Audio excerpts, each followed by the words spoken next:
BPL অবশেষে বরিশালের পরে নতুন একটা দলকে ফাইনালিস্টের হিসেবে যেই দলটা মুখোমুখি হয়েছিল কমিটির দল চট্টগ্রামের বিপক্ষে, সেই চট্টগ্রামকে হারিয়ে রাজশাহী শেষ পর্যন্ত শিরোপা জিতে নিয়েছে এবং রাজশাহীর বিপিএল এর দ্বিতীয় শিরোপা। 19-এর পরে আবারও 26, মাঝের যে 6 বছর 7 বছরের গ্যাপ, সেই সকল কষ্ট গ্যাপ সবকিছু ভুলিয়ে দিয়েছে রাজশাহী ওয়ারিয়র্স, নাজমুল হোসেন শান্তর দল। আজকের এই ম্যাচে ডমিনেটিং ক্রিকেট খেলেছে।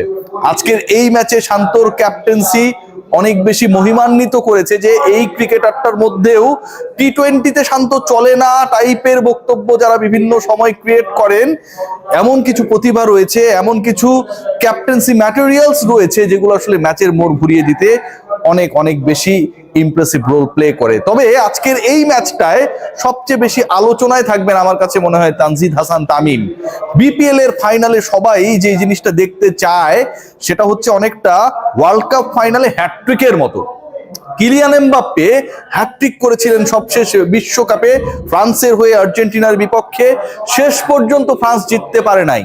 আর্জেন্টিনা 36 বছরের আক্ষেপ ঘুচিয়ে বিশ্বকাপ জিতেছিল। কিন্তু এবার ওই হ্যাটট্রিক আর সেঞ্চুরি যে তুলনাটা করলাম, তানজিদ তামিম সেঞ্চুরি করেছে, তার দলও জিতেছে। তামিম এবং এই নামের সাথে বিপিএল ফাইনালের সেঞ্চুরি যেন ওতপ্রোতভাবে জড়িত। অন্যরকম একটা রসায়ন যখনই বিপিএল এর ফাইনাল হয়, ঠিক তখন ওই তামিম ইকবালদের। সবশেষ 2 বিপিএল এর ফাইনালিস্ট ছিলেন তামিম ইকবাল খান, আর এবারের বিপিএল এর ফাইনালিস্ট তানজিদ হাসান তামিম। সবশেষ 2 বিপিএল এর চ্যাম্পিয়ন টিম নেতৃত্ব দিয়ে চ্যাম্পিয়ন হয়েছিলেন তামিম ইকবাল খান, আর এবার ব্যাট হাতে নেতৃত্ব দিয়ে চ্যাম্পিয়ন হয়েছেন তানজিদ হাসান তামিম।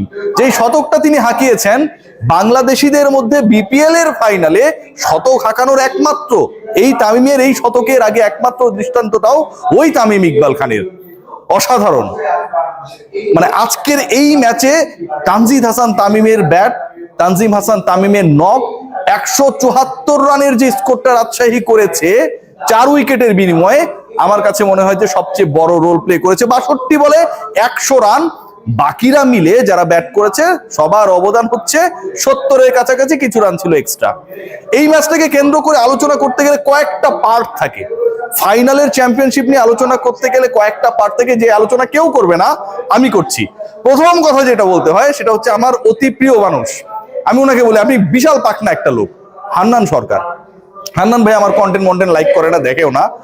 এই মানুষ বিপিএল এ মোটামুটি একটা দুর্বল আবাহনী মানে অনেক বড় শক্তিশালী দল, সেটাকে চ্যাম্পিয়ন করেছিল কদিন আগেই। এই মানুষটা বিপিএল এ রাজশাহীর দায়িত্ব পেল, দলটাকে গড়লো। ইয়াসির চৌধুরী রাব্বিকে কেন রেখেছে এটা নিয়ে আমি এখনো তার সমালোচনা করি, কিন্তু আলটিমেটলি এই টিমকে চ্যাম্পিয়ন করানোর ক্ষেত্রে ব্যাকবোন হিসেবে, মাস্টার মাইন্ড হিসেবে যে রোলটা তিনি প্লে করেছেন, এটা আমার কাছে মনে হয় একটা জ্যাকপট রোল প্লে হয়েছে। হান্নান সরকারের ক্যারিশমা ঢাকা প্রিমিয়ার লিগের পর বিপিএল অব্যাহত। এই মানুষটা যখন তার ওই সিলেকশন প্যানেলের যে দায়িত্বটা ছিল, প্রায় 2 লাখ টাকার কাছাকাছি স্যালারি পেতেন, ওটা ছেড়ে বিপিএল এ চলে আসলেন, মনে হতে পারতো, অথবা কোচিং এ চলে আসলেন, মনে হতে পারতো যে হান্নান ভাই কি ভুল করলেন। আমার কখনোই মনে হয়নি যে তিনি ভুল করতে যাচ্ছেন। কেন মনে হয়নি জানেন? কারণ আমি নিজেও আসলে যখন টপ ফর্মে ছিলাম, রিপোর্টার হিসেবে ফ্রিল্যান্সার হয়ে গিয়েছিলাম, অনেকের কাছে ভুল মনে হয়েছে, আমার কাছে মনে হচ্ছে জীবনের সেরা ডিসিশন।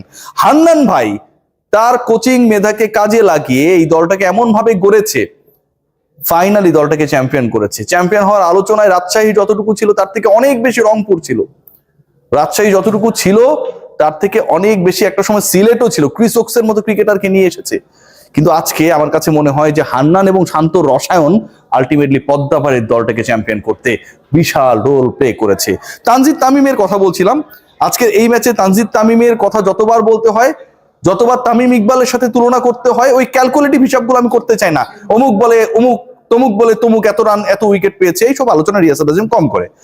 আজকের এই ম্যাচটা মুশফিকুর রহিমের জন্য বিশেষ।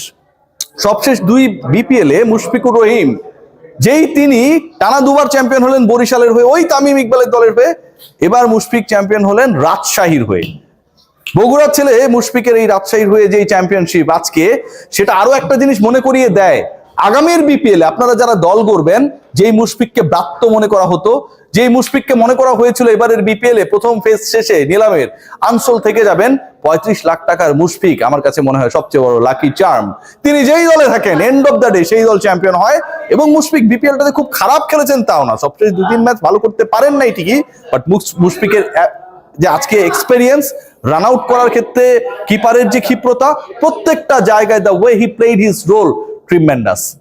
মুশফিকুর রহিম, হান্নান সরকার, নাজমুল হোসেন শান্ত এবং তানজিদ তামিমের গল্প যখন বলতে হয় ঠিক তখন আরো কিছু ক্যারেক্টারকে আপনাকে সামনে আনতেই হবে।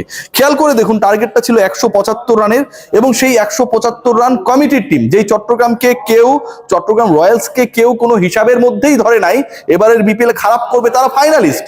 এবং এই দলটা বদলে যায় কার ছোঁয়ায়?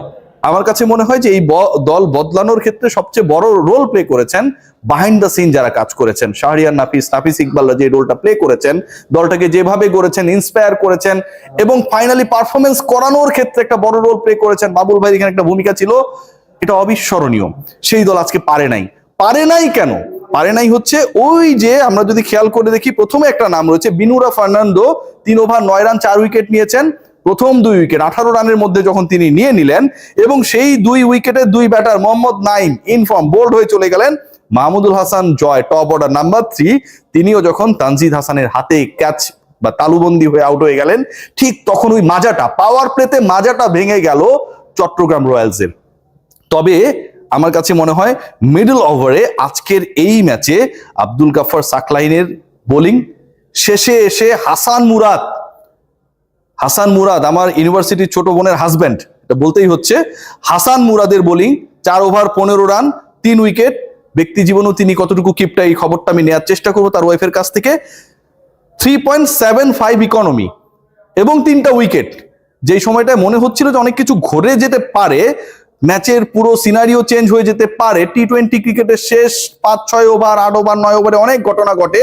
হাসান মুরাদ সেখানটায় পঞ্চম বোলার হিসেবে এসে তার 4 ওভারের কোটা শেষ করেছেন, 3টা উইকেট নিয়েছেন এবং 4-এর নিচে ইকোনমিতে বল করে প্রতিপক্ষকে চাপে রেখেছেন, মিসহিট করতে সাহায্য করেছেন এবং আজকের এই ম্যাচটা তার দল রাজশাহীকে জেতাতে একটা বড় রোল প্লে করেছেন। খেয়াল করে দেখবেন আজকে নাজমুল হোসেন শান্তর যে ক্যাপ্টেন্সি, বোলিং চেঞ্জেস গুলো যদি খেয়াল করে দেখেন, বিনুরা ফার্নান্দোকে তিনি তারপরেও রেখে দিয়েছিলেন 3 ওভার হওয়ার পরেও, সাকসেসফুল হবার পরেও, 9 রান দিয়ে 4 উইকেট নেবার পরেও। আবার একই সাথে আব্দুল গাফফার সাকলাই